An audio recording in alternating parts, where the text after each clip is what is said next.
பரபரப்பான அரசியல் சூழ்நிலையில் முன்னாள் முதலமைச்சர் திரு ஸ்டாலின் அவர்களை தமிழ்நாட்டுடைய இன்றைய முதலமைச்சர் திரு விஜய் அவர்கள் சந்திப்பதின் பின்னணி என்ன? திரு ஸ்டாலினிடம் கேட்டு பெற்றாரா விஜய்? தாவேகா திமுக தொண்டர்களுக்கு 2 தலைவர்களும் கொடுக்க போகும் சர்ப்ரைஸ் என்ன? தொடர்ந்து பார்க்கலாம் இந்த காணொலியில். பொதுத் தேர்வில் மாநில அளவில் சிறப்பிடம் பிடித்த நாமக்கல் குறிஞ்சி மெட்ரிக் மேல்நிலைப் பள்ளி பொதுத் தேர்வில் 490 மதிப்பெண்களுக்கு மேல் பெறும் மாணவர்களுக்கு கல்வி கட்டணம் முழுவதும் இலவசம். நீட் ரிப்பீட்டர்ஸ் பேட்ச் மற்றும் 1 வருட சிறப்பு பயிற்சி வகுப்புகள். குறிஞ்சி கல்வி நிறுவனங்கள், காவேரிப்பட்டி, நாமக்கல். தமிழ்நாட்டு முதலமைச்சர் திரு ஜோசப் விஜய் அவர்கள் முன்னாள் முதலமைச்சர் திரு ஸ்டாலின் அவர்களை சந்திக்கிற இந்த நிகழ்வு என்பது உள்ளபடியே மிகவும் ஒரு முக்கியமான ஒரு நிகழ்வாக பார்க்கப்படுகிறது.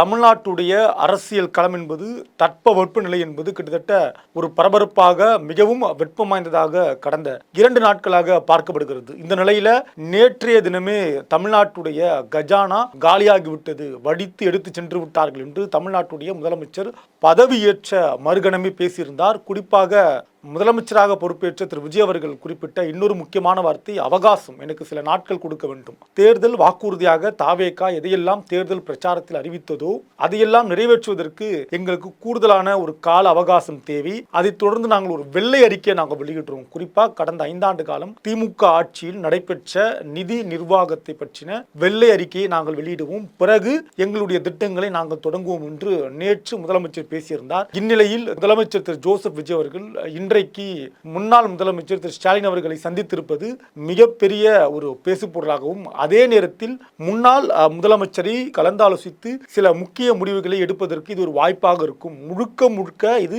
அரசியல் நாகரிகமான சந்திப்பாக ஒரு புறம் பார்க்கப்பட்டாலும் இருவரும் அரசியல் தலைவராக இன்றைக்கு பார்க்கப்படுகிறார்கள். இவர் இந்நாள் முதலமைச்சர், திரு ஸ்டாலின் அவர்கள் முன்னாள் முதலமைச்சர். அந்த வகையில் இருவரும் பேசுகிற பொழுது குறைந்தபட்சம் ஒரு 10% அரசியலை பற்றி பேசுவார்கள். அதுல சில ஆலோசனைகளை திரு விஜய் அவர்கள் கேட்டு பெற்றிருப்பதாகவும், அதை தொடர்ந்து இனிவரும் காலங்களில் தமிழ்நாடு சட்டமன்றம் மிகவும் சிறப்பாக மக்கள் நலன் சார்ந்து இயங்குவதற்கான ஒரு நிலையை திரு விஜய் அவர்கள் விரும்புகிறார். கடந்த காலங்களில் திமுக அதிமுக என 2 தரப்பும் எதிர்கட்சியாக மற்றொன்று ஆளும் கட்சியாக இருக்கிற பொழுது தமிழ்நாடு சட்டமன்றம் என்பது பல களங்களை பார்த்திருக்கிறது. ஒரு உச்சகட்டமாக கடந்த காலங்களில் நாம் விரும்பாத சம்பவங்கள் எல்லாம், அடிதடி சம்பவங்கள் எல்லாம் சட்டமன்றத்தில் நிறைவேறி இருக்கிறது. இந்த நிலையில் ஒரு நாகரிகமான ஒரு சட்டமன்றமாக இந்த சட்டமன்றம் திகழ வேண்டும். நேற்று இருந்தே கிட்டத்தட்ட திமுகவை சார்ந்தவர்கள் எல்லாம் ஒரு பெரும் கொதிப்பில் இருக்கிறார்கள். விஜயுடைய இந்த சந்திப்பு ஓரளவுக்கு அவர்களை ஆஸ்வாசப்படுத்தும், அந்த கொதிநிலையில ஓரளவுக்கு வெப்பத்தை குறைக்கும் என்றே பார்க்கப்படுகிறது.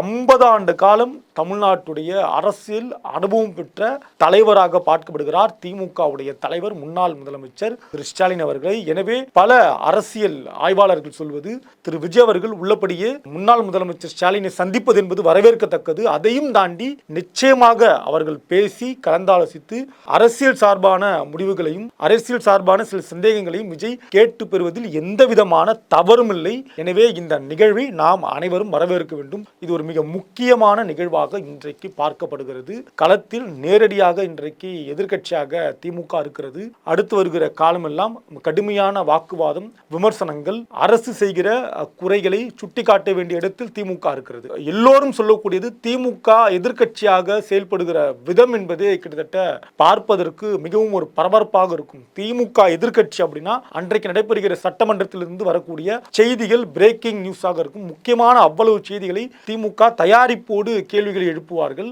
முதலமைச்சரை பார்த்து, ஆளுங்கட்சியை சார்ந்த அமைச்சர்களை பார்த்து. அந்த வகையில் அதற்கு தயாராகி கொண்டிருக்கிறது தாவேகா என்றும் மறுபுறத்தில் கூறப்படுகிறது. ஒட்டுமொத்தமாக தமிழ்நாட்டுடைய அரசியல் களத்தில் முன்னாள் முதலமைச்சரை இந்நாள் முதலமைச்சர் சந்தித்து பேசுவது என்பது உள்ளபடியே வரவேற்கத்தக்க ஒன்று. தொடர்ந்து அரசியல் தொடர்பான அப்டேட்டுகளை தெரிந்து கொள்ள எங்களோடு இணைந்திருங்கள். நான் தமிழ்மாறன், இது கிங் டிவி.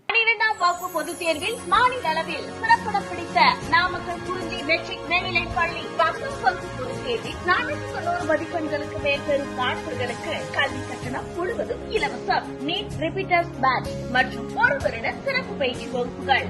குறிஞ்சி கல்வி நிறுவனங்கள், காவேரிப்பட்டி, நாமக்கல்.